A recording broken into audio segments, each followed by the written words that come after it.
honor y un placer contar en esta mañana con la presencia de una personalidad, un ciudadano de Cuenca con proyecciones en el Ecuador y el mundo, el doctor Gustavo Vega Delgado, un distinguido psiquiatra que ha tenido un largo recorrido en su existencia. Fue entre las dignidades más importantes rector de la Universidad de Cuenca, cumplió luego también un rectorado en la Universidad Internacional del Ecuador, impregnando su tónica y grandes cambios en esta universidad.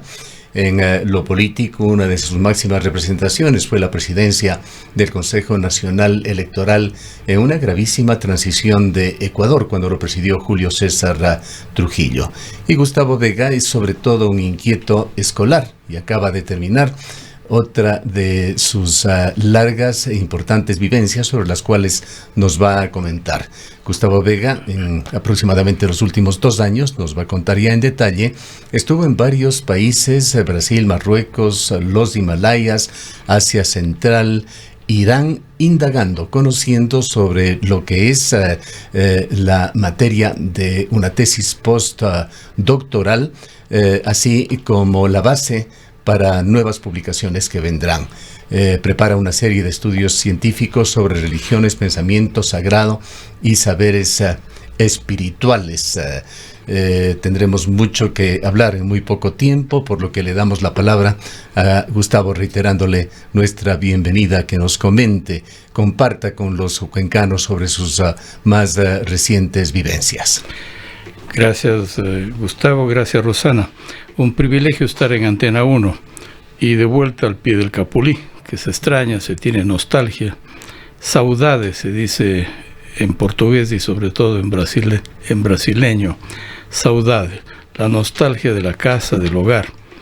Así es que para mí es muy grato volver a las raíces después de algún periplo de largo tiempo, tratando de descubrir otros mundos, sobre todo esta vez acercarme a la profundidad de cada una de las religiones del mundo, y en ese sentido preparo 11 tomos, van a salir en 2 meses, primero en forma virtual, cada uno un tomo, y claro, trata de profundizar en cada una de las religiones del mundo, el shintoísmo de Japón, el budismo zen de los Himalayas, el sufismo de Marruecos, una disciplina mística especialmente ligada a la música y a la danza.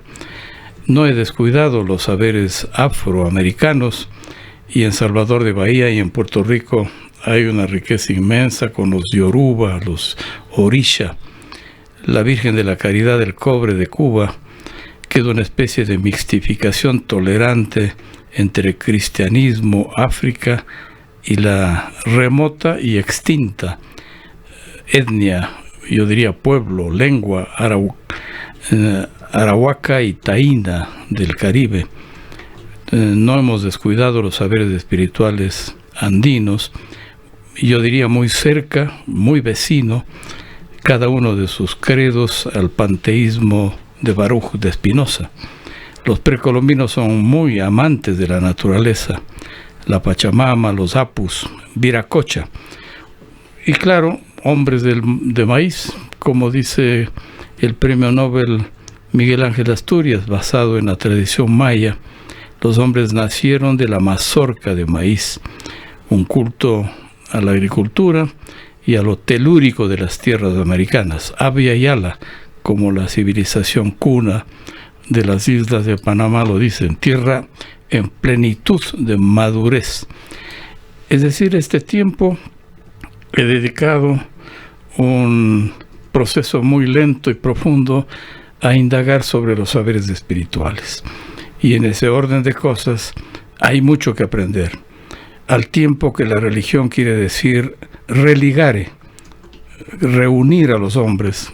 Contradictoriamente, las religiones han dividido a los hombres. Un porcentaje enorme de guerras se deben a las intolerancias religiosas. Pero a la vez hay una sed de infinito, una sed de trascender en este mundo cada vez más consumista, individualista, en donde la aberración del poder y la seducción por el populismo, el mundo tiene ya saturaciones mundanas que invitan a una reflexión trascendente. Y yo creo que son contradicciones, sin duda, porque hay un Dios que ha sido reemplazado, un vellocino de oro a lo Jasón, un ídolo al pie del Sinaí cuando Moisés rompiera las primeras tablas de la ley ante la adoración de un becerro de oro, de un pueblo abandonado por la misticidad del profeta en las alturas del Sinaí.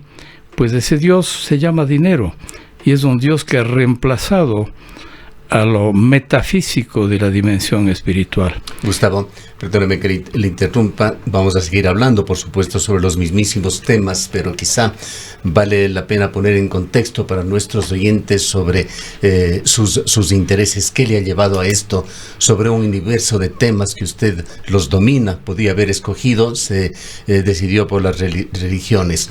Hoy en día, quizá los principales filósofos, escritores en el mundo miran hacia el futuro, a las tecnologías que serían la punta de lanza de nuestra sociedad actual, como la inteligencia artificial, sembrando temores de que esas visiones que se le atribuyen a Einstein sobre la Tercera Guerra Mundial, que se dará algún día con palos y piedras, temen lo que sucede con estos avances gigantescos, imparables del mundo.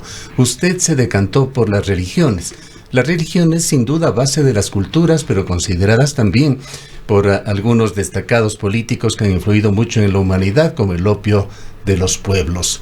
¿Por qué se decidió sobre esta rama para esta época en su madurez académica e intelectual? Es cierto, Gustavo, las ambivalencias que traen las religiones son tenebrosas. Mire usted que inclusive varias de las guerras de esta remota América, en donde los conflictos han sido más territoriales y de fronteras, hay un numen religioso en el fondo de las guerras. La guerra de los cristeros en Yucatán, como una represalia a la Revolución Mexicana, en donde los yucatecos migraron a lo que ahora es Belice, en pánico, porque los cristeros reaccionaron en contra de los revolucionarios de México, obligándoles a salir de su territorio. La guerra de los cristeros es un ejemplo que se repite en otros lados.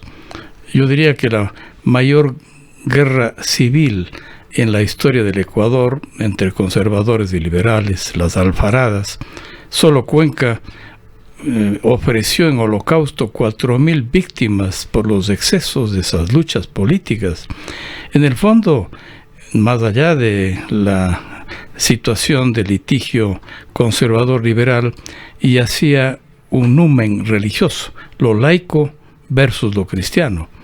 Y en efecto, las alfaradas son un producto remoto de intolerancias religiosas.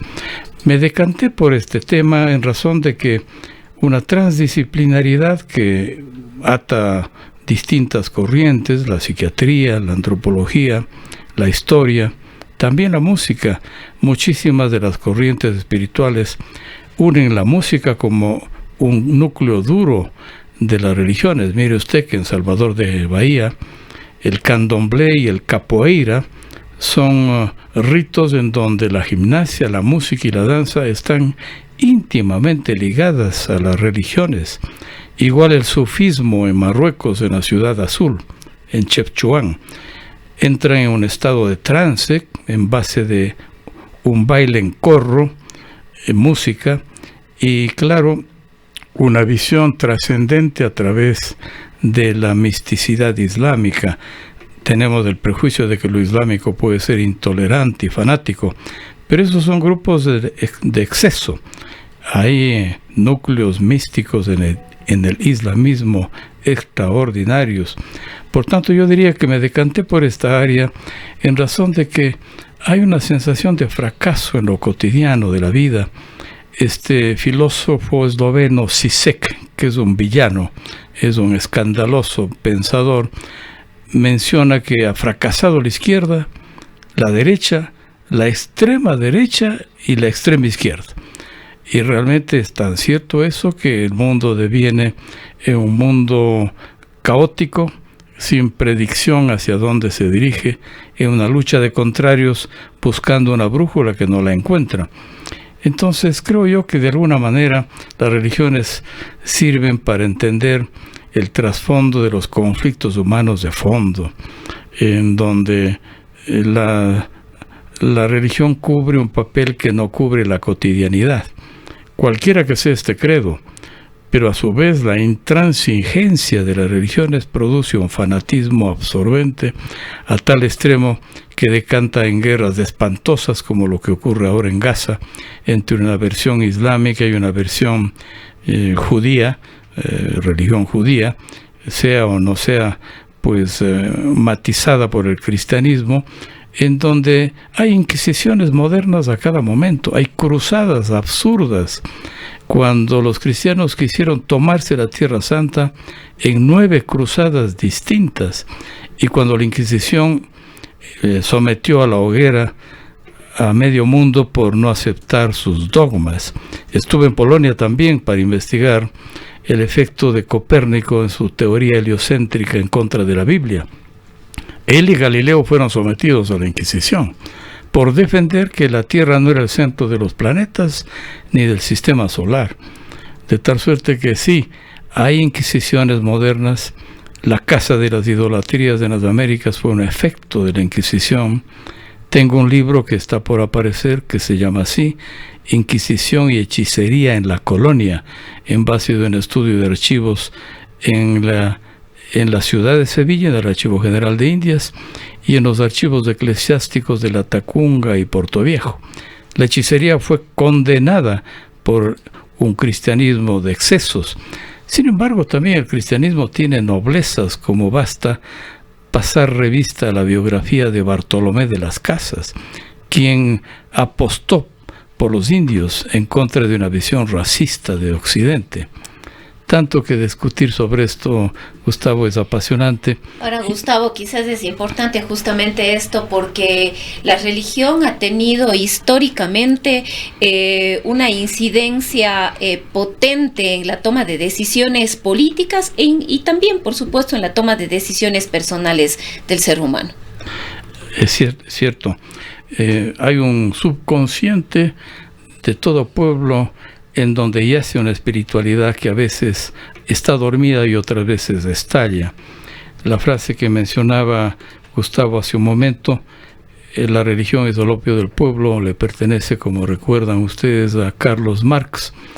Pero se ha hecho estudios nuevos y se ha demostrado que aquella frase se debió a un Marx joven, a un Marx inicial, cuando describía las 5 alienaciones que padecía el ser humano: la social, la política, la económica, la humana, la moral y, claro está, la religiosa, la 5ª alienación de Marx. Y por supuesto hay ateos muy respetables, y uno de mis libros tiene que ver con el ateísmo científico. Nietzsche, el más profundo de todos; Sartre, que su tesis del ateísmo se basa en la credibilidad de la libertad humana; y otro clásico, el ateísmo de Marx.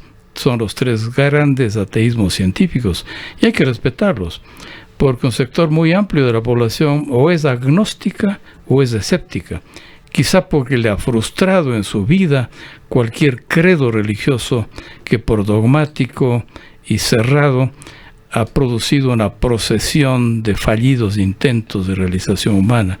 Cierto, Rosana, yo creo que son espacios en donde los pueblos se han decantado penosamente, sacrificados por excesos que han sido precisamente religiosos. Ahora, Gustavo, quizás en este recorrido, en este estudio, en este análisis, cuán real es que las nuevas generaciones, que los jóvenes ya han tomado la decisión, han optado por no pertenecerse a ninguna religión. Algunos sectores simplemente la decisión de no creer, de no estar dentro de una religión, y otros más bien han optado por trabajar el tema de la espiritualidad desde otras miradas, desde otros espacios. ¿Cuán real es esto? Es un contraste interesante, Rosana, Por ejemplo, en la mitad de un país que se debate entre la delincuencia, el crimen, la violencia, más de 9.000 asesinatos violentos el año pasado en el Ecuador, el 73% de esos asesinatos violentos ocurren en 3 provincias: Guayas, Los Ríos, Manabí. Impresionante. En el contexto de una violencia tan increíble que padece el Ecuador, cerca de 80 por 100.000 habitantes los homicidios deliberados, los intencionales, que ha roto cualquier estadística, pues antes apenas el Ecuador tenía una estadística de 6 o 7 muertes violentas por 100.000 habitantes. En efecto, creo yo que en esa mitad de un caos generalizado que vive el Ecuador, hay 300 jóvenes, yo diría post-adolescentes, que han tomado la decisión de seguir la vida religiosa. 300.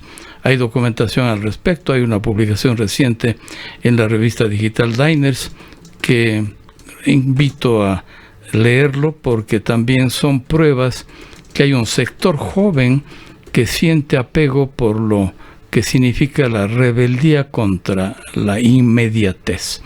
El Dios dinero, el individualismo, el consumismo, una visión chata del futuro que obliga a buscar trascendencias distintas.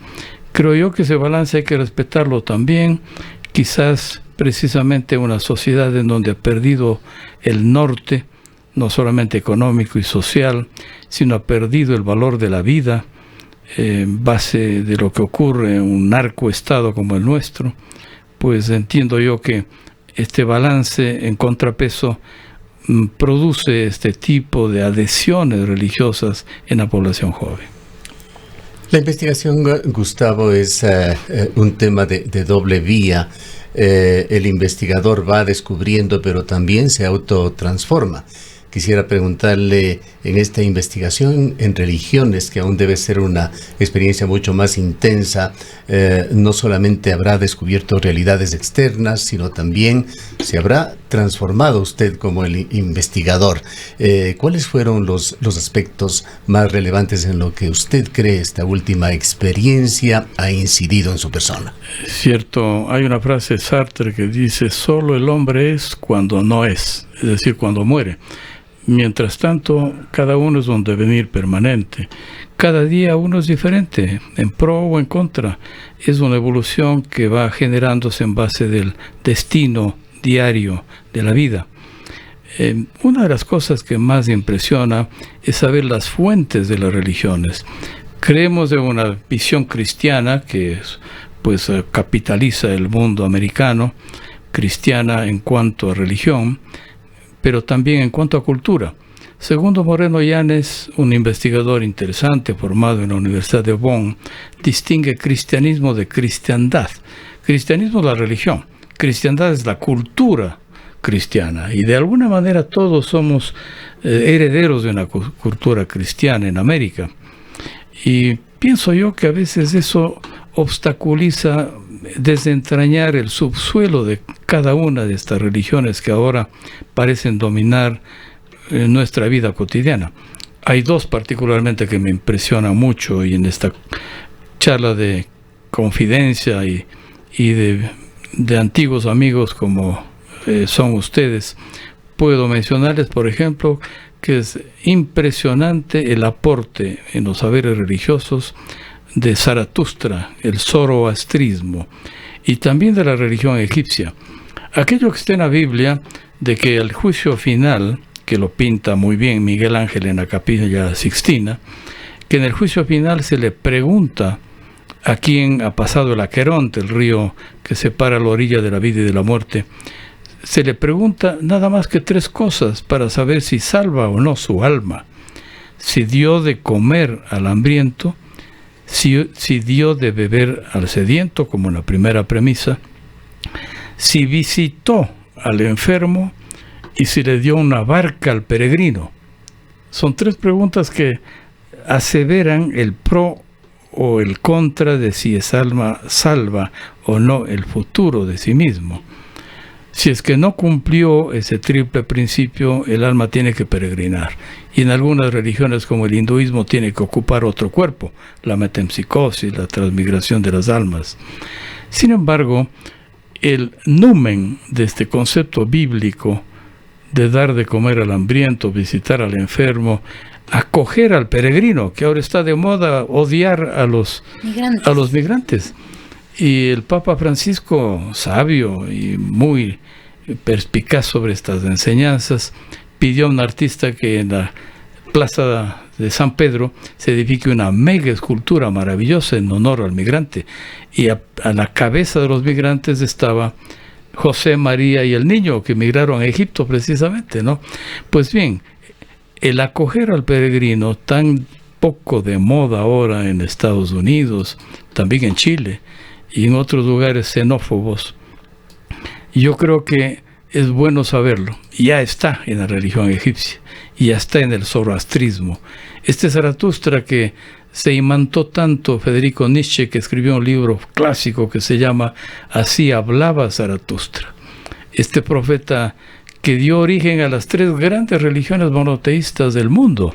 El zoroastrismo es la matriz del judaísmo, del cristianismo y del islamismo en orden de aparición.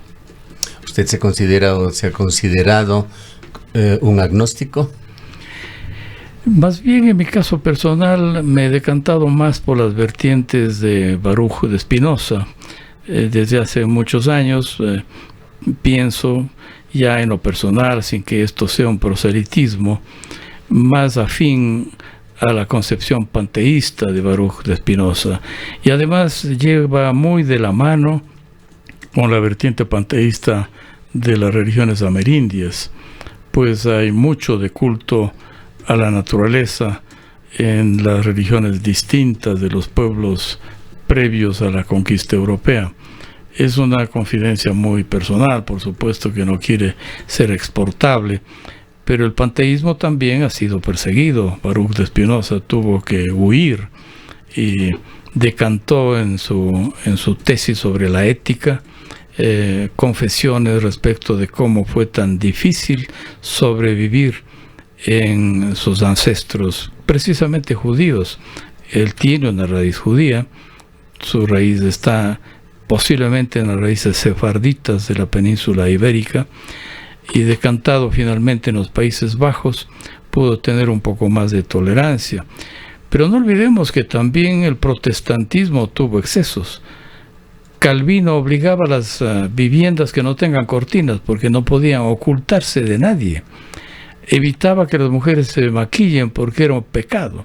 Y llevó a la hoguera a Miguel de Servet, Calvino, el calvinismo, uno de los científicos que presagiaron antes de Harvey que la circulación de la sangre estaba en el corazón y no en el hígado, como se pensaba en una concepción hipocrática fallida.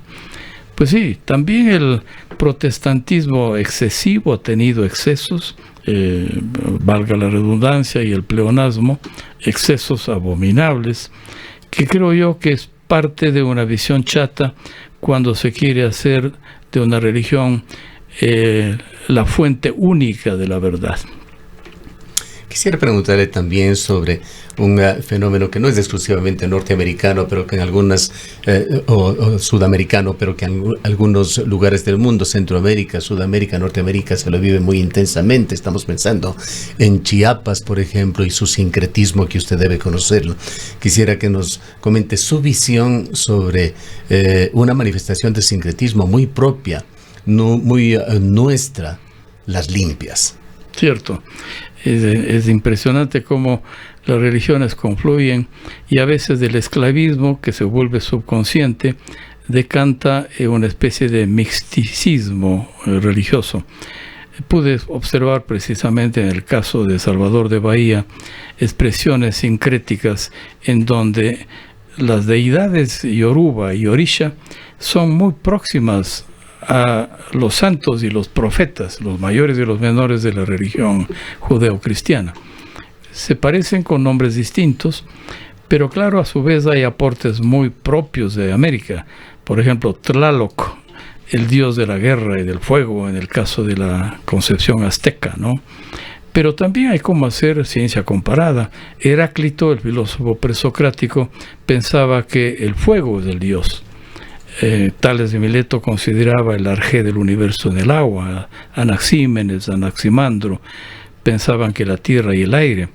Los 4 elementos de la naturaleza, llevadas cada una de estas ramas a concepciones sacras. Pero es verdad, la limpia es un ejemplo clásico de sincretismo, en donde hay una cruz, hay una suerte de altar, en donde hay figuras cristianas en la mitad de la ceremonia, y sin embargo la ruda y las plantas botánicas nuestras, americanas, sirven como un matiz de curación y sanación.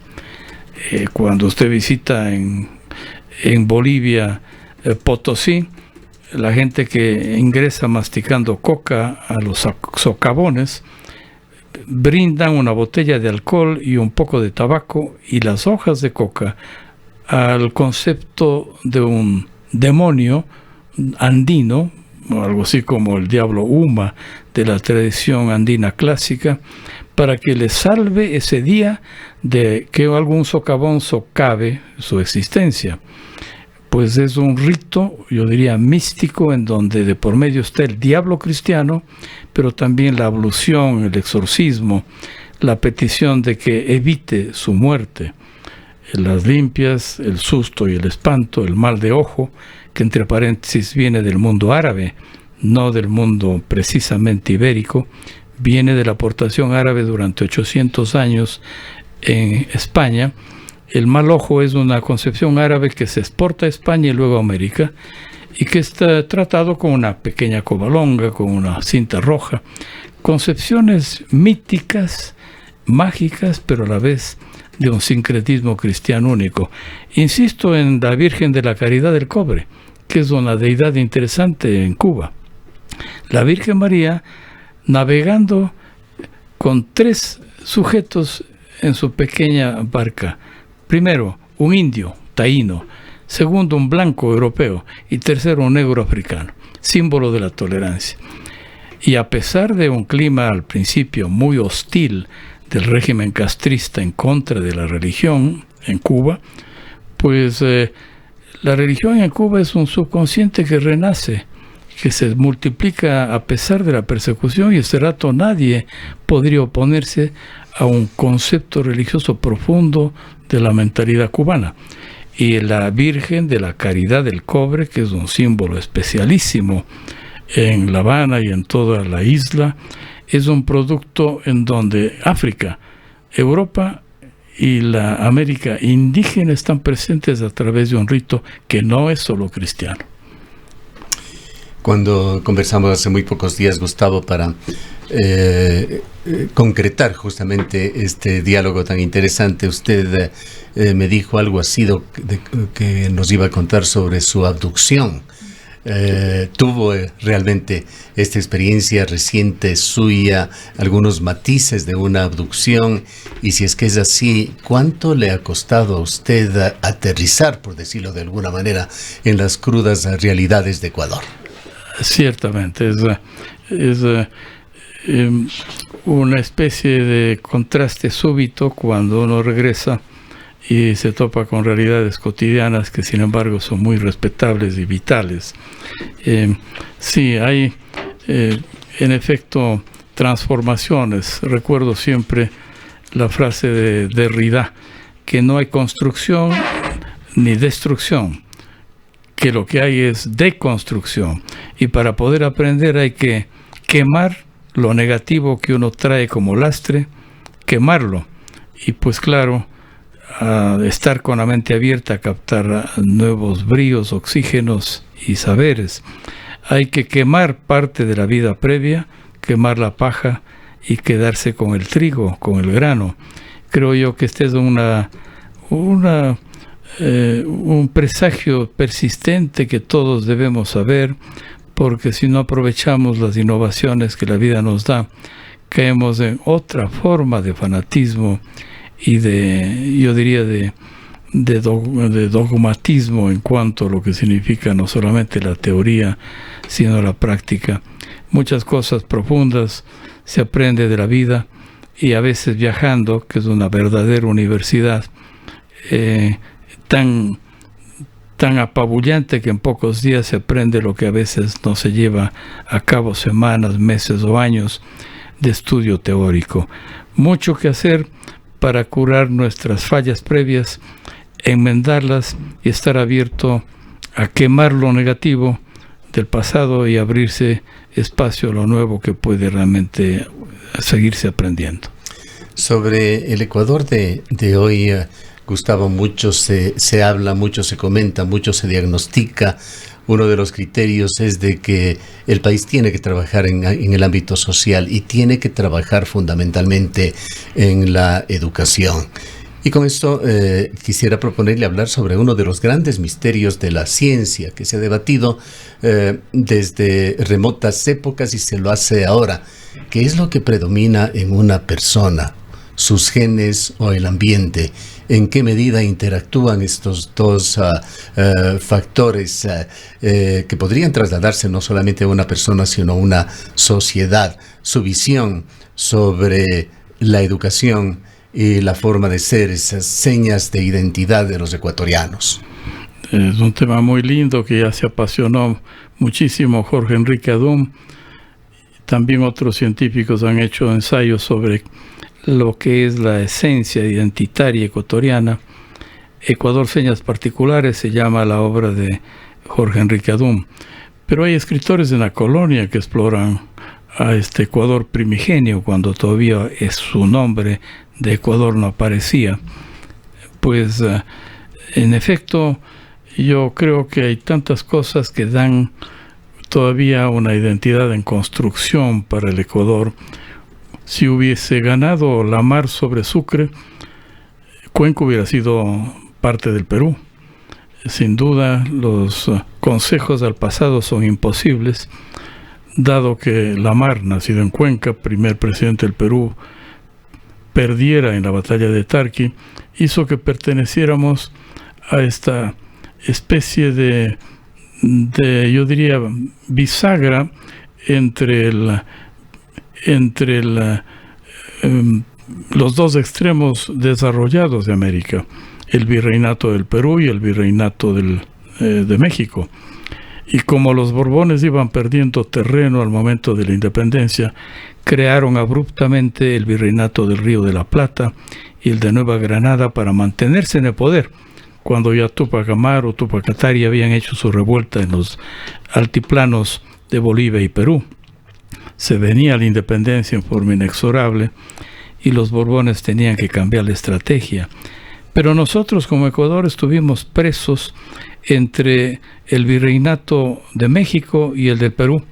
Luego, parte de su corta historia, estuvimos como parte del virreinato de Nueva Granada. Fue una real audiencia, jamás fue un virreinato. Y precisamente por ese karma de ser más bien pequeños, creo que la tendencia a tener una suerte de complejo acumulado de inferioridad ha ido decantándose en una especie de presagio negativista, que hasta se expresa en la música con un pasillo que es un símbolo estético digno de estudiarse por varias disciplinas, una especie de canto al llanto, de reír llorando, porque se festeja con llanto un pasillo que es triste, se festeja con risa la ambivalencia de la vida, un pasillo que es el símbolo, que además heredero del yarabí, en la misticidad, ya la mestiza propiamente dicha, produce un ritmo y una música y una partitura y letra en donde entre la tristeza y el amor decanta una especie de hálito de esperanza. Yo creo que en efecto el Ecuador es un país en construcción todavía. Pensamos que además hay identidades muy fuertes, distintas de la macro realidad del país. Loja, Cuenca, Manabí, por decir algo, tiene esencias diferenciadas muy notorias del macroestado del Ecuador. Señas particulares son a veces muy regionales. Creo que los cuencanos, los morlacos, herederos de la nación Cañari, tenemos conceptos bastante diferenciados de la visión ecuatoriana, que todavía no puede decirse notoriamente que es un Estado-nación completo. Hablemos de este microestado, Gustavo. Usted mencionó a Jorge Enrique Adum, hay otro escritor político, expresidente de Ecuador, Osvaldo Hurtado, quien sin ambajes ha expresado en sus libros una admiración abierta hacia Cuenca y los cuencanos, sin entrar de ninguna manera en una visión chauvinista, ni mucho menos. Sí quisiera preguntarle su concepto particular sobre cómo se ha ido construyendo esa cuencanía. Cierto, es un libro muy interesante el de Osvaldo Hurtado, un poco pesimista, derrotista en buena medida, pero también realista. Por ejemplo, entre los méritos de ese libro, pone mucho énfasis en las neomigraciones en el Ecuador, y yo diría que en Cuenca no es la excepción. Las neomigraciones del siglo XIX y XX, por ejemplo, la cultura libanesa en el Ecuador es muy fuerte. Libaneses cristianos, curiosamente, no islámicos, que llegaron sobre todo a Guayaquil y Ambato. Pero también hubo libaneses en Cuenca, ya sabemos de los núcleos de varias familias cuencanas que tienen origen libanés. Osvaldo Hurtado habla también con precisión del aporte de la cultura checa, los hermanos Con, que fueron un referente tanto en la cultura como en la empresa, en Quito. Dos arquitectos que emigraban a Argentina desde Praga y que se quedaron por los avatares del destino en el Ecuador. Los alemanes, los italianos, realmente han hecho mucho por el Ecuador. Los vascos, los gallegos, también sin duda hay que respetar la influencia de otras subnaciones, por decir algo, por nacionalidades distintas de la castellana y española clásica, como los catalanes. Voy a citar el caso de los Grau en Guayaquil y de los Viver en Guayaquil y en Cuenca. De los italianos, los Tosi, los Molinari, por citar apenas dos ejemplos, los Ferretti, han hecho una historia increíble dentro del Ecuador, han aportado muchísimo, y por tanto no es solamente una versión europea ligada a la península ibérica y más a la vida castellana. Los primeros migrantes a América fueron de Extremadura, después de Andalucía.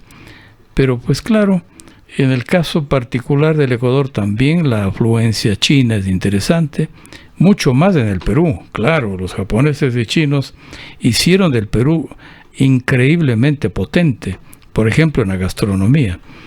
Entonces es una sociedad que ha recibido aportaciones múltiples, y yo diría que en el caso particular de Cuenca, las aportaciones de su sabiduría, del alma profunda que tiene Cuenca, es una mezcla valiosísima, una combinación, no solamente una mezcla para hablar en términos químicos, en donde la cultura indígena, la cultura europea y las neomigraciones, que son también muy notorias, aunque con pocas familias, han hecho verdaderamente un golpe de timón capaz de que Cuenca sea un pivote diferenciado del resto del país. Bien, vamos llegando al final de este interesantísimo diálogo que agradecemos, Gustavo, y quisiera destacar aquí su calidad tan conocida de proficuo escritor, de inquieto escritor. Agradecemos que ha dejado en nuestras manos dos obras en las cuales usted ha colaborado, una de Pablo Cubi, José Ayala Lazo, La diplomacia y el poder, y otra obra suya, Historia y psiquiatría. Le agradecemos mucho por esto, pero es un preámbulo simplemente para preguntarle qué viene ahora. Nos ha anticipado usted que publicará una serie de estudios científicos sobre religiones, pensamiento sagrado y saberes espirituales. Hice una excepción esta vez por el afecto por mi tocayo, Gustavo Cardoso Martínez, porque es bueno recordar lo que dice Augusto Monterroso, un gran escritor guatemalteco que se avecindó en México, autor de uno de los cuentos más cortos de la historia. Cuando despertó, el dinosaurio no estaba allí. Es el cuento más corto que durante un buen tiempo pasó en los récords de la literatura. Augusto Monterroso decía: no regales tu libro, quémalo.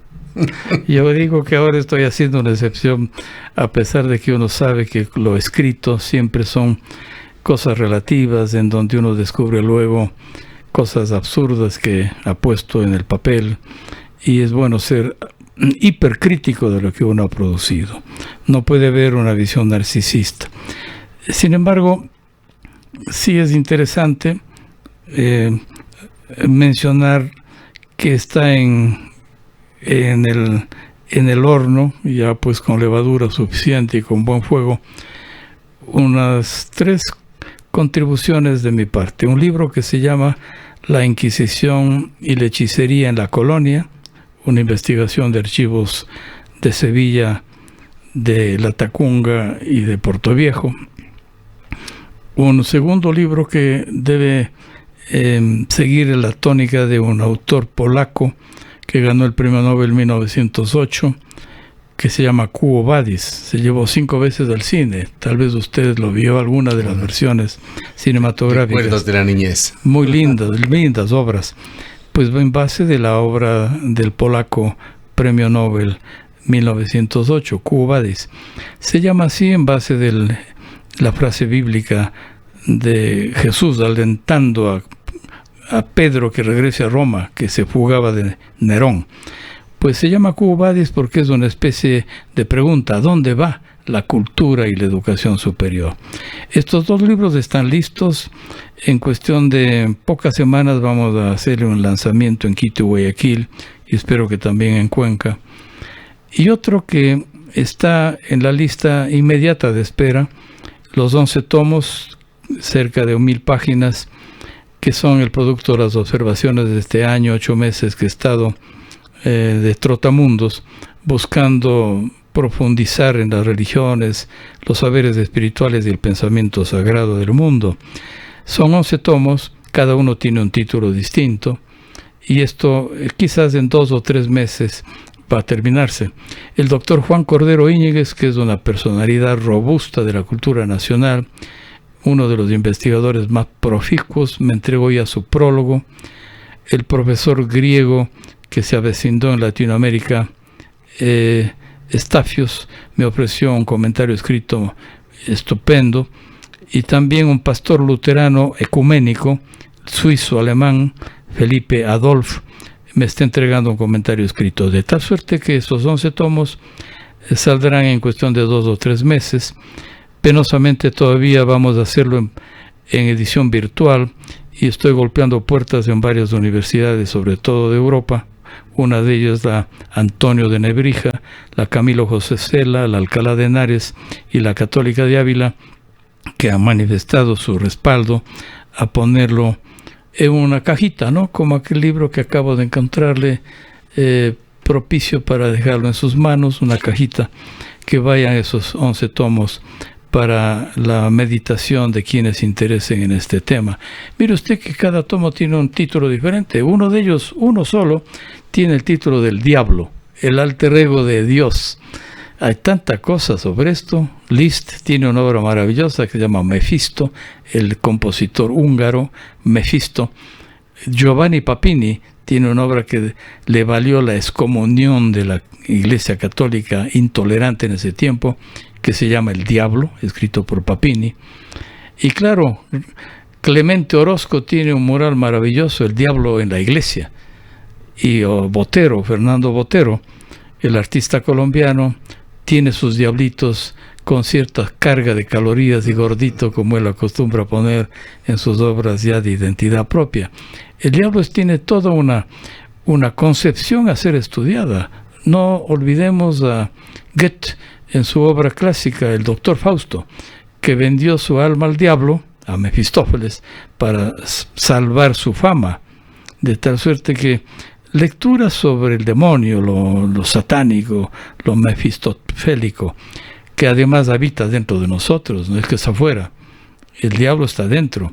Y como dice Niklaus Wirth, el autor del lenguaje pascual, el diablo sí existe. El diablo está en los detalles, dice Niklaus Wirth.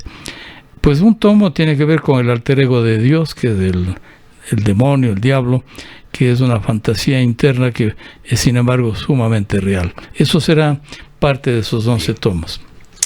Un placer haberle tenido en nuestros estudios y haber podido mantener este diálogo, dándole la bienvenida, por supuesto, a su país y su ciudad, Gustavo. Muy honrado en este diálogo tan profundo, humano y sin embargo cálido, Gustavo. Muchas gracias por su invitación cordial.